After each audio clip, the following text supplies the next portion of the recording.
Herkese merhabalar, Nefis Yemek Tarifleri mutfağına hoş geldiniz. Bugün kıyır kıyır hamuru ve nefis meyveli harcıyla çok lezzetli bir kurabiye hazırlayacağım. Bu kurabiye benim favorilerimden. Şimdiye kadar kime ikram ettiysem hep çok beğeni aldı. Sizlere de mutlaka denemenizi tavsiye ederim. Dilerseniz hemen kurabiyelerin yapılışına geçelim. Öncelikle kuru incir ve kayısıları bir kaba alalım. Üzerlerine sıcak su ilave ederek yumuşamaları için bekletelim. Eğer vaktiniz kısıtlıysa bekletmeden birkaç dakika ocakta kaynatabilirsiniz. Daha sonra güzelce yıkadığımız elmaların kabuklarını soyalım. Çekirdeklerini de temizledikten sonra rendeleyelim. Bu tarif için her meyveden 3'er adet kullanmanız yeterli olacaktır. Yumuşayan kuru meyvelerimizi küçük küçük doğrayalım. Kayısı, incir ve elma birleştiğinde ortaya gerçekten çok lezzetli bir iç harcı çıkıyor. Bu nedenle tarife tam uymanızı mutlaka tavsiye ederim. Şimdi rendelediğimiz elmaları, kuru incir ve kuru kayısıyı, 1 su bardağı şekeri bir tavaya alalım. Şekerler eriyinceye kadar yaklaşık 5-6 dakika güzelce kavuralım. Fazla şeker kullanmak istemezseniz meyveler zaten tatlı olacağı için şeker oranını 1 çay bardağı olarak azaltabilirsiniz. Son olarak 1 tatlı kaşığı tarçını ilave edelim ve iyice karıştırdıktan sonra ocaktan alalım.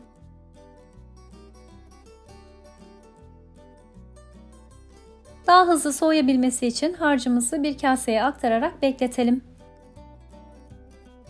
Sıra geldi hamurunu hazırlamaya. Bunun için 17 yemek kaşığı ortalama 300-350 gram kadar un, 1 çay bardağı sıvı yağ, beyazını üzeri için ayırdığımız bir yumurtanın sarısı, 1 tatlı kaşığı sirke, 2 yemek kaşığı yoğurt, oda sıcaklığındaki 100 gram tereyağı, 1 paket kabartma tozu ve 1 yemek kaşığı pudra şekerini yoğurma kabına alalım. Hamuru yoğurmaya başlayalım. Bu aşamada unun hepsini tek seferde ilave etmemenizi öneririm. Kullanılan yumurtaya, unun cinsine veya malzemelerdeki ufak tefek farklılıklardan dolayı un miktarı değişebilir. Bu nedenle unun bir kısmını hamurun ihtiyacına göre sonradan kontrollü olarak eklemenizde fayda var. Bu şekilde tart hamuruna benzer ne çok sert ne de yumuşak bir hamur elde etmeniz gerekiyor. Şekillendirmeye geçmeden önce pişirme kağıdından bir tane alalım ve fırın tepsisine yerleştirelim. Bu sırada fırınımızı da 170 derecede ısıtmaya başlayabiliriz.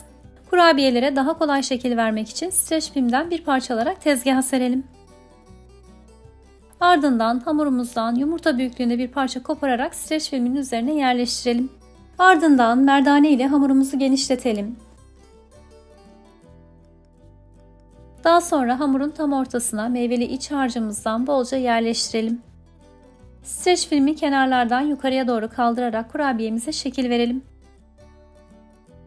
Hazırladığımız kurabiye hamuru tıpkı tart hamuru gibi kırılmaya, çatlamaya meyilli olacaktır. Bu sebeple streç filmle şekil vermek çok daha kolay oluyor. Dilerseniz içli köfte hazırlar gibi elinizle hamurun içine oyarak da doldurabilirsiniz ama bu şekilde hazırlamak çok daha pratik olacaktır. Dilerseniz nasıl şekillendirdiğimi bir kere daha göstereyim. Yumurta büyüklüğünde kopardığımız hamuru elimizle şöyle bir toparlayalım ve streç filmin üzerine yerleştirelim. Ardından merdane ile hamuru daire şeklinde genişletelim.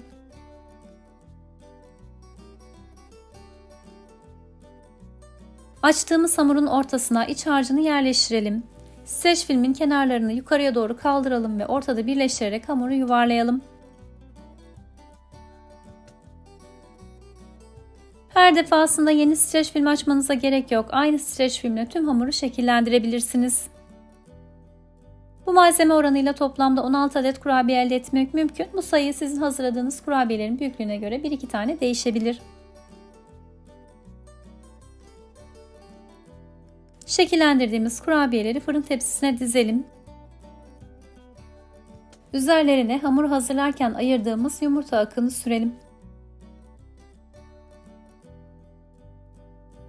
Son olarak ortalarına birer tane fındık batıralım. Dilerseniz fındık yerine badem veya ceviz de kullanabilirsiniz. Kurabiyeleri 170 derece önceden ısıttığımız fırında yaklaşık 35 dakika pişirelim. Fırından aldığımız kurabiyelerin üzerine çok az miktarda artı şeklinde üzüm pekmezi akatalım.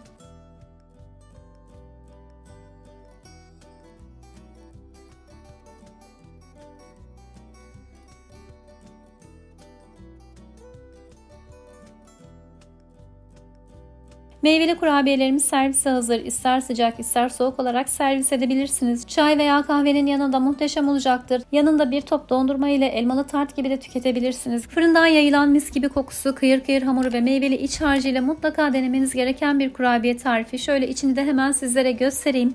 Yoğun iç harcıyla gerçekten müthiş görünüyor. Açıklamalara hem bu tarife hem de çok daha farklı kurabiye tariflerine ulaşabileceğiniz bağlantılar ekliyorum. Videoyu vakit ayırıp sonuna kadar izlediğiniz için özellikle teşekkürler.